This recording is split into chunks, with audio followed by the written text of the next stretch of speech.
Hey guys, welcome back to the channel. This is where we talk about underwhelming minions again. So I thought I'm done for the league, but then I stumbled across a old YouTube video regarding this new summon Spectre. Okay, not really new lah. I mean, it is relatively new. It came out some leagues ago, and that resembles our Summon Reaper's skill gem that I adore. So now we're going to use this new one. It's a rare Spectre. It's called the Perfect Dark Reaper. And as you can see, it causes bleeding, it causes nearby enemies to be to have their life regeneration reduced, and it can inflict bleeding on the enemy up to 16 times. So it's something like Crimson Dance, but this is baked into this Spectre itself. Okay, so I'm going to try to make this work. And how I do that, let's start with the gear first. I'm going to be using the same mirror tier weapon as before, but this time, as you can see, I'm swapping out the multi-strikes for level 20 faster attacks. And the reason why I want to do this is because I want to have the liberty of changing out the greater multi-strike support for bossing versus the annihilation support if I am doing mapping. Because the annihilation support, as you can see, causes killing blows to cause enemies to explode, dealing their maximum damage as a random element. So this will help with the clear greatly. And on top of that, our Perfect Dark Reaper has skills which can knock back enemies, and generally they do more AoE attacks. And then when they do the AoE attacks, right, they sort of spiral around, as you can see in the map, right? They sort of zip around, right? Doing their swirling slash. Okay, so that will instantly make their clearing skill much better than our original Summon Reapers of Revenant skill. Okay, so because we are using the mirrored tiered weapon, the next thing we're going to use is we're going to use the Squire again. So this Squire will allow us to have, I think, 10 to 11 links for our Race Spectre gem. Okay, so that is the starting of the gear. We are going to be using the Wrath Lord's Bone Circlet. So as you can see in the description, it allows us to have +1 to maximum number of Race Spectres per Ghastly Eye Jewel. And this is only counting the Ghastly Eye Jewels that you're socketing in this helmet, not in the entire passive tree, okay? So since we have 4 Ghastly Eye Jewels over here, so that's why we can have an additional of 4 Race Spectres. And on top of that, we have ourselves a mirrored chest. So I poured a lot of investment into this build, okay? So guys, please appreciate this, okay? So I am using this mirrored tiered chest.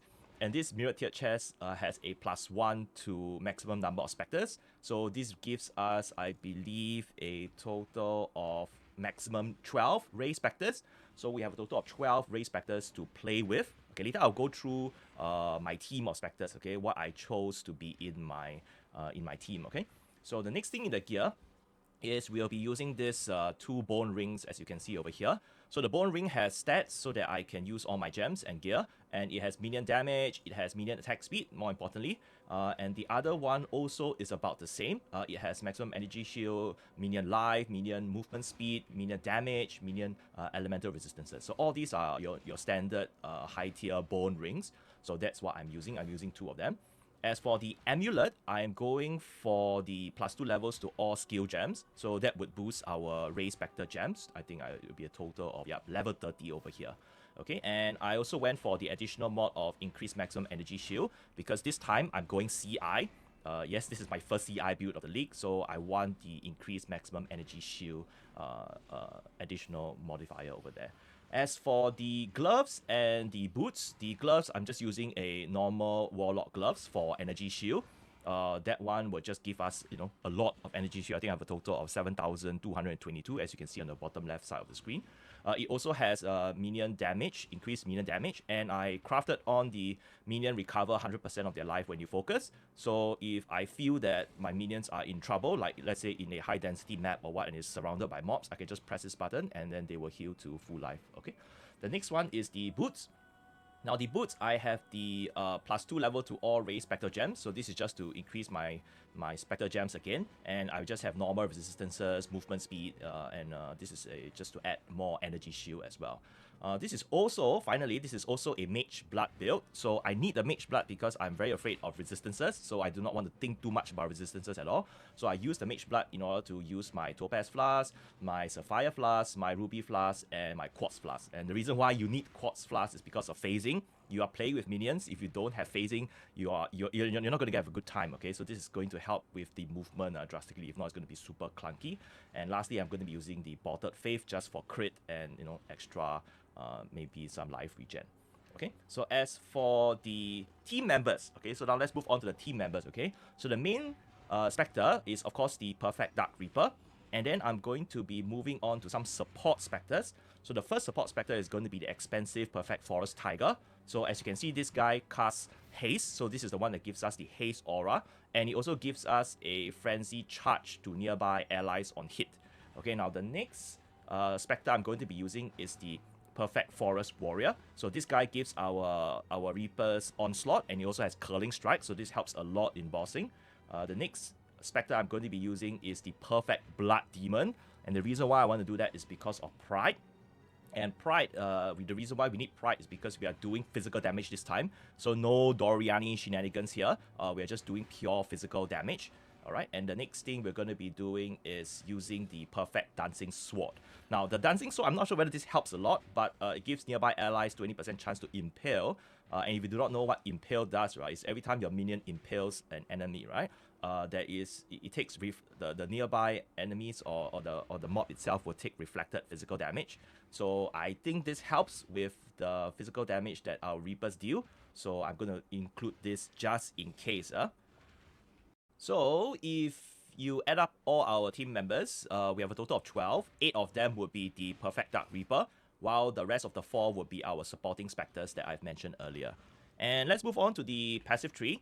So for the passive tree, I'm going to be using the same Elegant Hubris in my previous video. So take note of the number 106840. So this is going to give us a ton of minion damage. So there's a total of 3 plus 80% to minion damage nodes over here. And I took them all. And I believe I took only one. Yeah, I only took one increased minion life over here.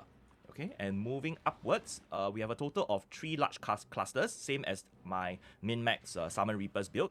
So I have one over here that gives us maximum energy shield, attack speed, and of course, you know, minion damage. And I have another one over here, and I have another one over here. So all of this is to give me attributes so that I don't get blocked and I cannot use my gems and my gear. Okay, but more importantly, this gives us a ton of damage, and we definitely need it. Okay. The next gem I'm going to be using is the Thread of Hope. So this is the same as my previous build. This is a very efficient Thread of Hope with the massive ring. So we are not life-based this time, so unfortunately we are not that efficient. But anyway, I chose to use it. This is to give us Spiritual Command, Retribution for minion damage. We're going to have Sanctuary for our block. Okay, so this is just, you know, additional efficiency over here. The next thing I'm going to be using is the Undying Hunger. So this is a standard minion gem. So if you have at least 40 intelligence in this radius that you can see over here, you're definitely going to give your Ray Spectre a 50% chance to gain Soul Eater, and that will boost their damage greatly. Okay. The next thing I'm going to be using is an Impossible Escape. So this Impossible Escape is for the Chaos Inoculation. And the reason why I want this is because I want the additional curse. Later when I go through the gems, it's going to make sense. And I'm just going to take influence because, you know, it's within the vicinity. Okay. And lastly, for the passive skill tree, I'm using the Adorn together with the Amanamu's Gaze. So the Amanamu's Gaze, this is for minion, bleed, and poison builds. This is going to give us +6 to damage over time multiplier per Ghastly Eye. And we have so many Ghastly Eye jewels attached to ourselves. So that is why this is going to cap out the 30% damage over time multiplier. And as for the Adorn, since we're going all out, unfortunately I ran out of funds. I couldn't get the 100% one. You don't really need 99% as well. I'm just flexing. We can use, I think, the 86, I think it's 86 or 87% Adorn. That is more than enough and way cheaper. Okay, so this is just to boost our rare Ghastly Eye. So I got a couple of these rare Ghastly Eye jewels that you can see over here. So with the Adorn, right, they will definitely have increased attack speed and increased additional physical attack damage. So I have one here. So as you can see, right, there's the passive tree has two windows right over here, which you can see the updated jewel when the Adorn is equipped. Okay, so I have one over here, one over here, one more over here, one more over here. So this will help to increase our physical damage that our minions deal. Alright, so that is it for our passive tree. Maybe we talk about the Ascendancy next, since we are here. So we are still Necromancer, so we are level 100 Necromancer.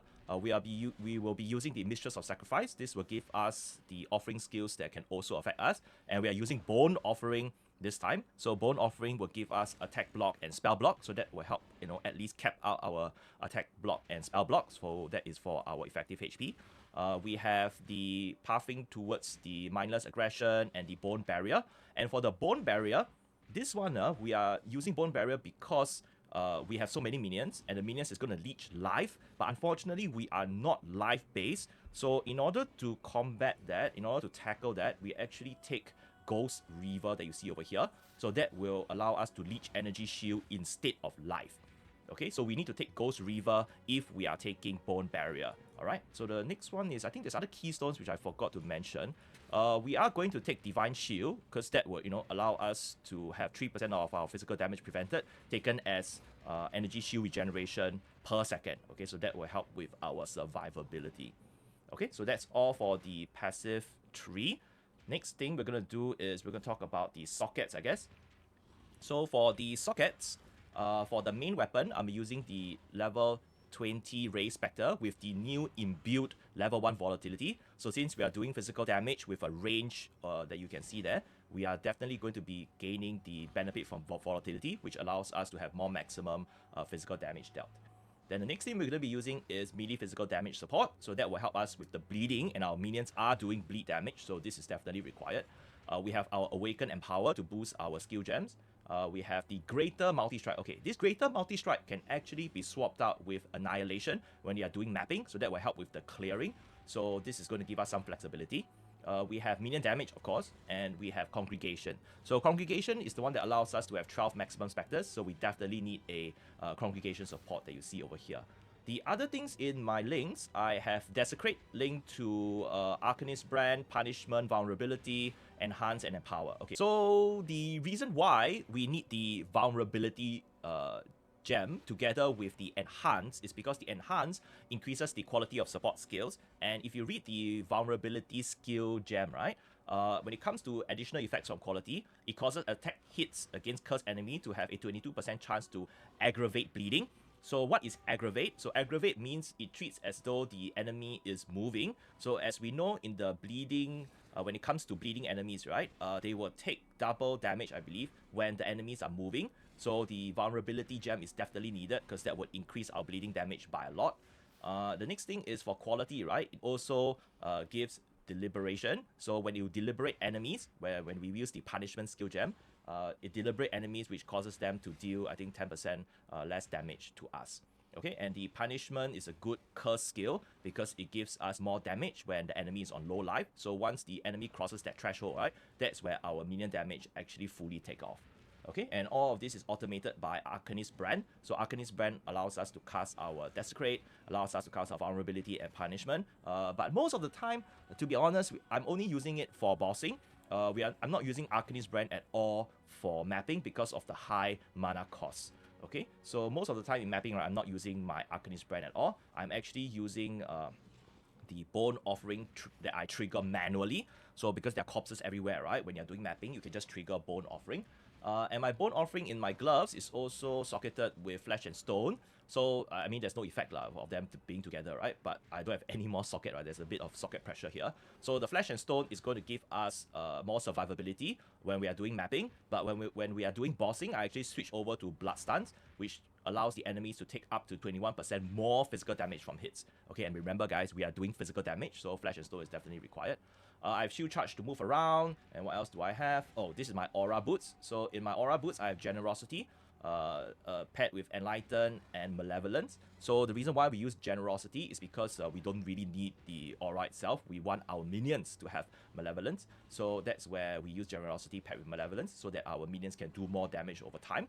And lastly, we have Temper Shield to cap out our spell block chance. Okay, guys, so this is all for... okay, I promise, okay, this is the last build that I'm going to be doing this season. Thanks for coming along for this journey of searching for very underwhelming minions, and we are constantly asking ourselves, if I were to pour currency into underwhelming minions, will this even work? Is this even viable? So this build is somewhat viable. I like the theme. Dark Reapers are very cool. If you can see the mapping, right? When they go around, when they zip around, it's actually a very cool thing. I hope GGG blends the Dark Reaper Spectre with the Summon Reaper gem. Okay, I'm sure they can benefit from each other, and there's no need for both of them to exist in the same space. But that's it, guys. Thanks for listening, and have a nice day.